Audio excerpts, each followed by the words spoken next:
Jadi tadi ya, di sini kalian sebagai mahasiswa Fakultas Farmasi, ya ini harus mengetahui dulu nih kenapa sih saya harus belajar terkait dengan tata laksana asma.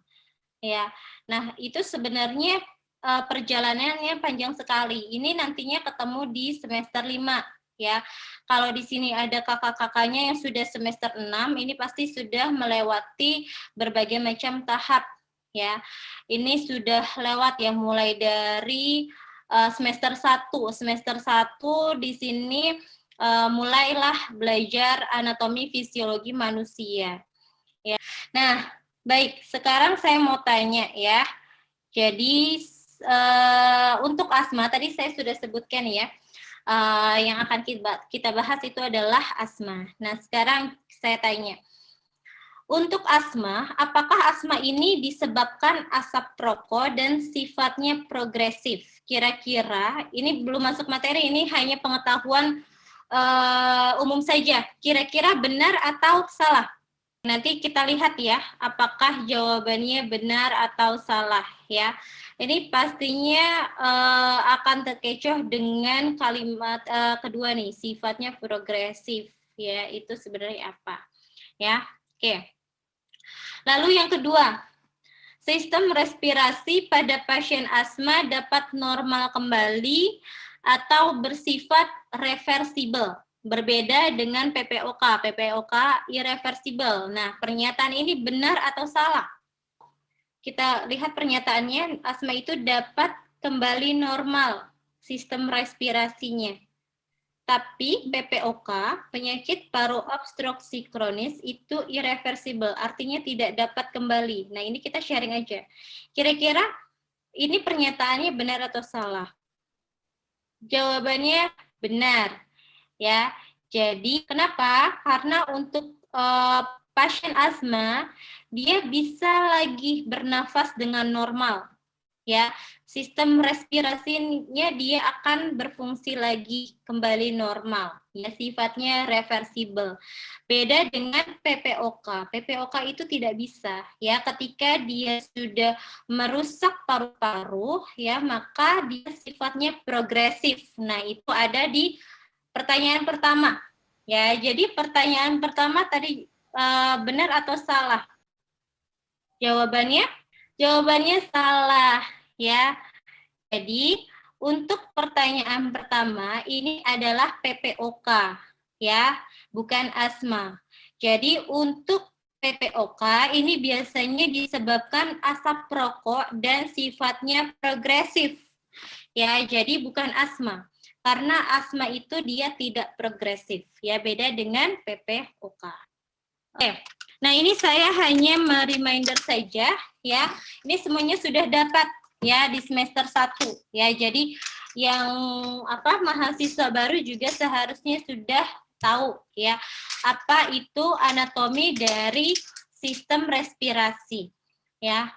Oke, jadi sistem respirasi dari atas ke bawah kita lihat di sini, ya, ada hidung sampai dengan alveolus, ya. Nah, dari hidung sampai alveolus kira-kira ada tidak gangguan-gangguan yang masuk ke organ tersebut? Nah, kira-kira asma ini di mana nih gangguannya? Yuk. Gimana? Ya, Hewit, gimana? Di bronkus ya, Bu? Pengetahuan umum di bronkus, ya, betul. Jadi untuk asma, itu gangguannya di bronkusnya. Ya, kita harus tahu dulu, tubuh yang normal itu seperti ini ya, mulai dari hidung, ya, lalu ada faring, lalu di sini ada laring, ya, trakea, ada bronkus dan alveolus. Nah, ketika kita berbicara sistem respirasi ya ini saja. Ya, jadi mulai dari hidung sampai alveolus. Nah, gangguan-gangguannya apa saja? Banyak sekali, mulai dari hidung. Ya, hidung itu bisa terdapat gangguan? Bisa. Ya, bisa flu, bisa macam-macam di sini. Faring bisa? Bisa, ada faringitis, ada laringitis, ya. di bronkus ada asma, ada bronkitis, ya. Lalu juga di sini ada TBC, ada kanker paru, ya. Jadi banyak sekali gangguan-gangguan pada sistem respirasi. Nah, ini ya. Jadi kalau kita lihat ya gangguan pada sistem respirasi dari mulai yang paling ringan yaitu batuk. Nah, sebenarnya batuk itu apakah selalu dikatakan batuk itu kondisi yang patologis atau itu sesuatu yang normal kita lakukan? Normal. Gimana? Bu? Normal. Kenapa normal? Karena ketika ada bahan yang mengganggu atau mikroba, biasanya tubuh itu berusaha untuk menormalkan kembali nih saluran pernafasan. Gimana caranya? Yaitu dengan batuk. Oke, betul ya. Jadi kita tidak bisa mengatakan batuk itu langsung kepada kondisi patologis, ya. Banyak hal-hal yang mengganggu atau masuk ya, entah itu benda asing, apapun itu ya. Nah, tubuh itu berusaha untuk membersihkan jalan nafas, ya. Jalan nafas itu selalu harus tidak masuk ya, ada benda-benda asing, jadi dia berusaha untuk dikeluarkan ya dari sistem respirasi ya. Jadi batuk itu normal ya.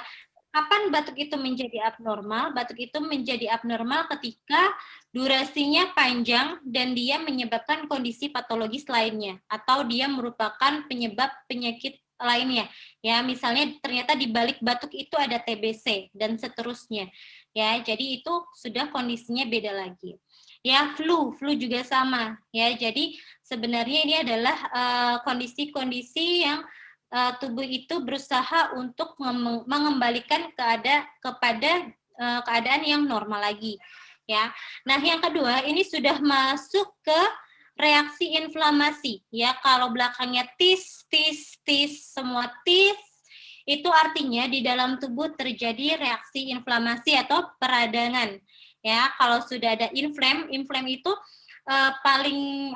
paling mudah contohnya ketika kalian terkena misalnya minyak goreng ya. Terkena minyak goreng itu kalian akan terjadi reaksi inflamasi ya, kulitnya akan mulai memerah, lalu mulai terasa panas, lalu nanti ada cairan. Nah, itu semuanya adalah reaksi inflamasi ya.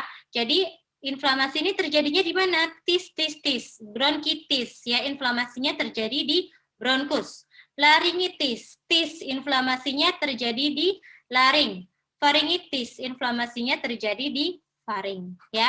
Jadi ini menggambarkan lokasi yang ada pada jaringan yang terkena inflamasi.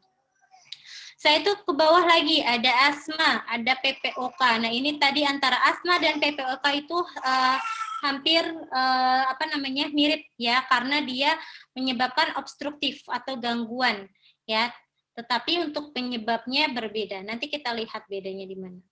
Lalu infeksi, ya, infeksi pada sistem respirasi itu ada TBC, ada pneumonia, ya, ini disebabkan oleh bakteri. Lalu masuk lagi kepada kanker. Nah, kalau sudah kanker, artinya di sini sudah masuk ke dalam sel-sel yang tumbuh tidak normal, yang di luar kendali tubuh kita, ya, dia terus-menerus bertumbuh dan sifatnya agresif sekali.